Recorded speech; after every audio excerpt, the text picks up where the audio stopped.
Mga kapuso, kumuha naman tayo ng update kay Connie Sison at Mark Zambrano mula sa Los Angeles sa Amerika. Connie, Mark, kamusta na ang ating pambansang kamao? Yes, Rhea, kasalukuyan nga na magbibigay na siya ng pahayag doon sa mga katanungan ng marami nating kababayan. Siyempre pa, ukol pa rin dito sa nangyari nga na laban niya. No? At particularly dito sa mga pahayag ng rematch. Ito na, rematch na tayo. Reaction sa sinasabi daw ni Floyd Mayweather Jr. na rematch. Yes, sit down na lang. Here, sit down on mine.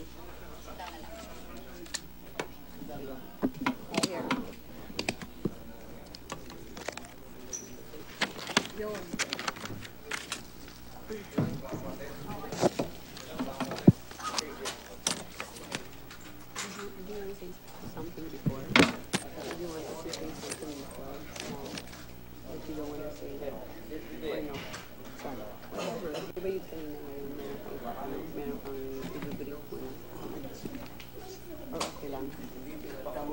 Alright, Sige. okay, Manny, naka-live na tayo. Reaction na mga sabi daw ni Floyd Mayweather Jr. sa ESPN na gusto niya magka-rematch pagkatapos mong gumaling sa iyong surgery. Ay, maganda yan. Gusto ko yan. May rematch kami para pagalingin ko muna tong ko.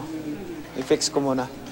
Meron ka bang gagawing iba, Manny, na diskarte after this whole thing na nagka-problema nga dito sa nangyaring last fight? Dito, muna, kailangan tirahan mo na to, and then after 4 to 6 months, pwede na akong mag-training ulit. So, Nani, meron daw mga individuals na balak magsampa ng class laban sa'yo dahil sa apparently pinago mo daw yung injury mo. Magsasampa daw sa'yo ng kaso sa'yo, laban sa'yo sa kay Lapap-Araw. Ano comment mo doon? hindi naman kasi actually nawala yung injury ko. Sumakit lang nung nag-throw ako ng combination na malalakas nung 4th round. Yung bandang 4th round. Actually,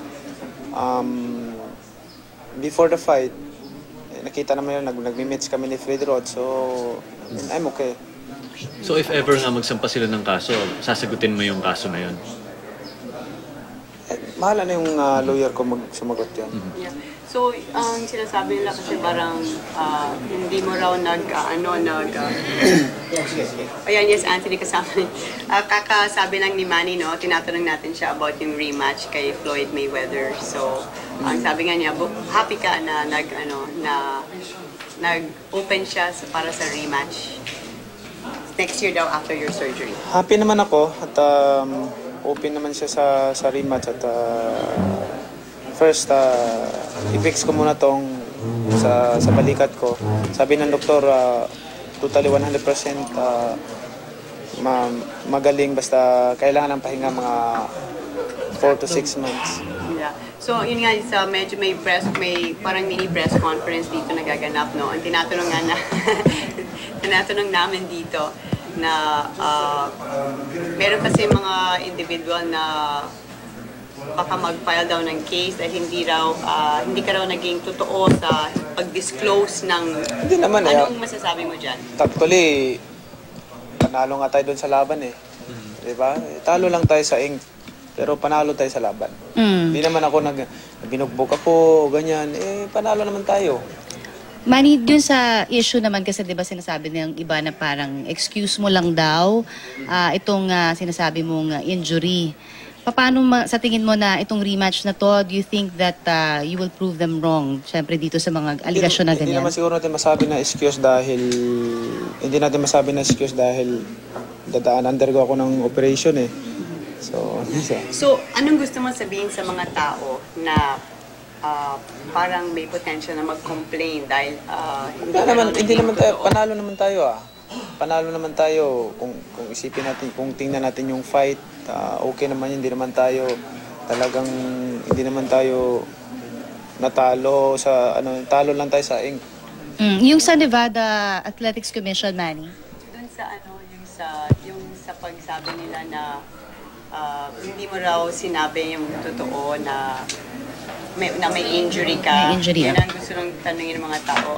How would you like to address that? Yung sinasabi mo na bakit ka daw lumaban na hindi ka 100%, na may injury ka pala. So yun ang hinihingi lang parang explanation. Yung explanation siguro yung mga ano ko na lang magbigay ng explanation doon siguro para malaman ko yung mga legality nung mga nandiyan sa papel. Bali ang umako kasi, si Mike Cons, no? Sabi niya na siya daw ang nagkamali doon sa pag-check ng no. Dapat yes kung may shoulder injury. At ngayon, sabi nga, baka magkaroon talaga ng... Napalitan si Michael. Siya kasi nag-check. siya yung Sino ba nag-check. talaga nag-check noon? Palitan ko na si Michael Cons. So, hindi, pero yung ganun, paano yun? May message ka ba, halimbawa sa Nevada Athletics Commission, kasi po pwedeng makasuhan din talaga at ma-fine? And siguro pag-usapan naman lang yan, mapag-usapan naman at sabi nga ng abogado ko, sila na magkipag-usap o Pero pag-usapan. sino kasi had your signature, yung paper, had yung signature mo. Ikaw ba nag-fill up ng form? Pakita mo sa akin yung para sabihin ko oo. Wait. Hindi, mistake lang ba yun? Nakaligtaan lang nila? Hindi ka pwede magtanong sa akin na akin yung firm, wala namang pirma dito na. You know, it appears lang na it was there. So, who actually filled up the form? Na Si Michael Cons. nag-tick ng no. Okay, so siya talaga. Okay, so... Mani, ano nararamdaman mo na parang kailangan umabot sa ganito na mayroong mga gulo-gulo na may magkakaso pa sa'yo? Hindi naman tayo nababahala dyan kasi wala naman tayong itinatago, wala naman tayong inano. Again, why did you push through with the fight? Para maklaro sa mga tao. Why? Yes, na nagsasabing kahit may injury ka, Bakit bakit mo tinuloy? Yun ang gusto nilang marinig. Ang sa akin is kaya ko naman kumbaga nawala naman yung sakit ng balikat ko in 1 week before the fight, ganyan. Nawala na. So nawala talaga siya. Hindi ka lumaban ng may sakit. Hindi ako lumaban na may sakit, kundi sumakit lang talaga siya doon sa maiwasan ba natin yun doon sa matinding action ng 4th round. Kanina, nakausap ko kanina si Buboy. Yeah, no? Oo. At sabi niya talagang naiyak daw siya. No? In fact, lumuhod daw siya at umiiyak siya sa'yo para ko i-convince ka na huwag i-postpone ito. Kasi ang sabi si Coach Freddy daw saka si Justin, sila gusto nila i-postpone yung fight. Pero nakiusap daw si Buboy sa'yo. Very emotional daw si Buboy nung kinausap ka na ituloy yung laban. Totoo ba yan? Ang sa amin is in-observe lang namin kung gumaling o mawala yung sakit. Okay. Nawala naman yung sakit. So, what's So ang the decision reason? Manny came from you na sinabi mo ituloy yung laban. What's the reason? Hindi, kami lahat. Kayo. Kasi nawala naman yung sakit eh. So you thought 100% ka? Nawala naman yung sakit, may sunto ko na, ganyan. Ang kumpiyansa mo, Saka hindi Manny. natin maiwasan yung pagdating sa action, di ba? Pagdating sa bakbakan. So sabi mo, Manny, yung confidence mo nanggaling kasi doon sa possibility. Siyempre, kumpiyansa ka na ma-injectionan ka doon sa fight night. Yes, isa rin yun.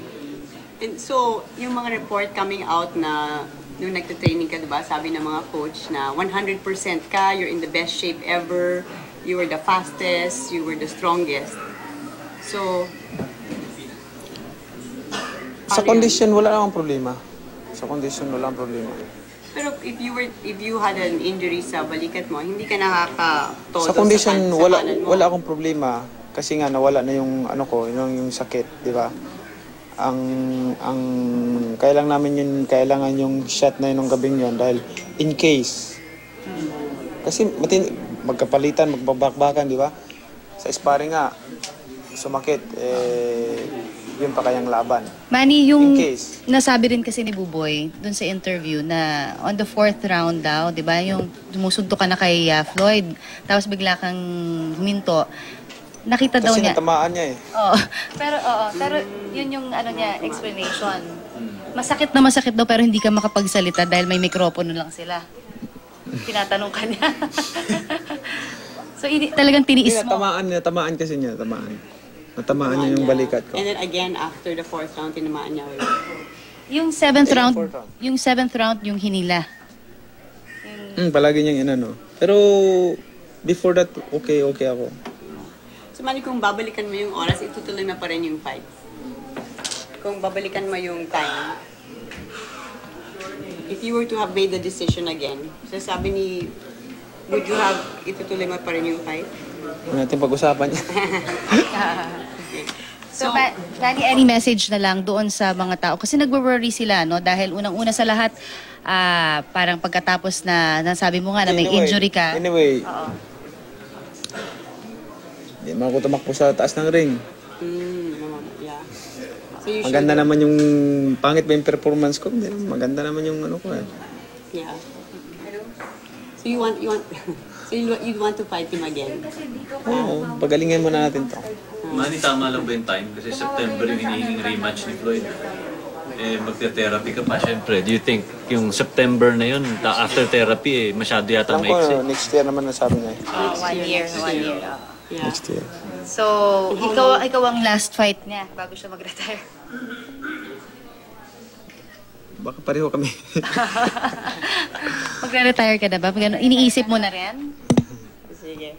Diba? Sige, thank you na. Manny. Thank you. Anthony, kung pwede magbati ka sa kanila. Sina Anthony Hello. sa studio. Ay, hello, Anthony. Kumusta dyan? Hello. Umagang kay ganda. Maraming salamat sa inyo lahat sa lahat ng suporta at dasal. Thank you, kapatid. Manny, matanong ko lang ikaw kasi syempre ang daming mga taong din na nag-worry for you. Yes! Diba? So yung sa atin lang kasi gusto natin malaman din, yung pakiramdam mo ngayon na Okay lang ako. Ipagdasal lang nila. Maganda yung resulta. Pero sabi ng doktor ko, wala ang problema. Okay. Babalik sa normal. babalik sa normal, hindi to career na parang makakasira sa Hindi, career. babalik sa normal sabi. So in Jesus' name. In Jesus name. Okay. Pero ano ang message mo doon sa mga nag-aalala kasi may mga lawsuit ka pa. Parang sunod-sunod itong problema. Hindi lang. God will fight my battle. Thank Si you. Jinky ba kamusta? How are they taking this? Okay lang. Walang problema. Ayan. Ayan, andyan din syempre nakikinig din yung mga fans mo pa, Manny, no? Alright. Ayan, okay. Nakita natin na nagbigay na nga ng pahayag ang ating pambansang kamao dun sa mga issue na sa kasalukuyan ay talagang nag-hound sa kanya, no? Yung kanyang paglaban muli, yung kanyang operasyon. Yan ho yung mga nasagot na ngayon ng ating pambansang kamao at nabanggit nga niya. At kasama ko ngayon si Mark, no? Doon sa nabanggit niya, Mark, na sinabi sa atin dito sa press conference na napaka-importante syempre na magpagaling muna siya before anything else, before sumabak sa anumang laban muli. And 1 year ang ating antayin talaga. Hindi naman talaga kailangan sabihin kay Manny Pacquiao. Alam niya yung condition natin. Yung condition rather niya na makukuha after nitong operation, tapos yung therapy. Alam naman natin na matatansya naman yan eh. More or less kung ano ang makukuha niya after therapy, kung gaano katagal yung therapy, tapos kung ano yung magiging health niya afterwards. Pero kilala natin si Manny, alam mo naman yun. Pagka nakuha na niya yung tamang kondisyon, he will know for a fact kung ready na siyang lumaban. And I think more than enough na yung 1 year. So yung napaka-importante rin narinig natin dito, no? Ready siya at hindi ito career threatening. Sabi niya, he will be back. Dahil alam mo, yung mga doktor dito ni Kobe Bryant, yan din ang gagawa sa kanya eh. So tiwala naman daw siya. Saka maganda rin na dito na rin niya gagawin yung operation, pati yung ano na rin, pati yung therapy niya dito na rin gagawin. Kasi syempre mas maganda yung condition dito. Sa ganda nga ng mood ni boss eh, nakakuha pa siya ng time na tumanggap ng $2.5 million na halaga ng mga gamit at gamot para sa mga bata. So naisingit pa niya, Connie. Oo. Actually, alam mo, sabi nga nila, the best way daw talaga na maging masaya, di ba? Sabi niya yung tumulong ka. Yes. So kung merong challenge ngayon sa kanyang buhay, ito yung magandang step na ginawa niya dahil through the donation of yung Another Joy Foundation at sa Manny Pacquiao Foundation ay makakatulong sila na marami. Pero yun pa, balikan lang natin na Mark, yung sinabi rin niya na dun sa sinabi na bukod dun sa rematch, no? Excited siya doon. So magpapagaling lang siya doon at yung mga sinasabi na class suit, haharapin niya kung kinakailangan, mag-uusap na lamang sila nung kanilang team, no?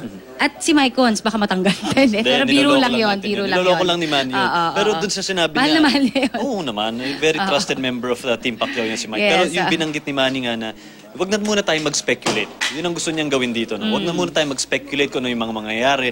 Pabayaan natin siya, yung team niya, saka yung mga lawyers niya to deal with these legal issues. Dahil tayo naman, hindi tayo mga lawyer, hindi tayo pwedeng mag-isip kung ano-ano mga bagay nang wala tayong talagang expertise dyan. And I know for a fact na yung team ni Manny, hindi naman siya papabayaan ko.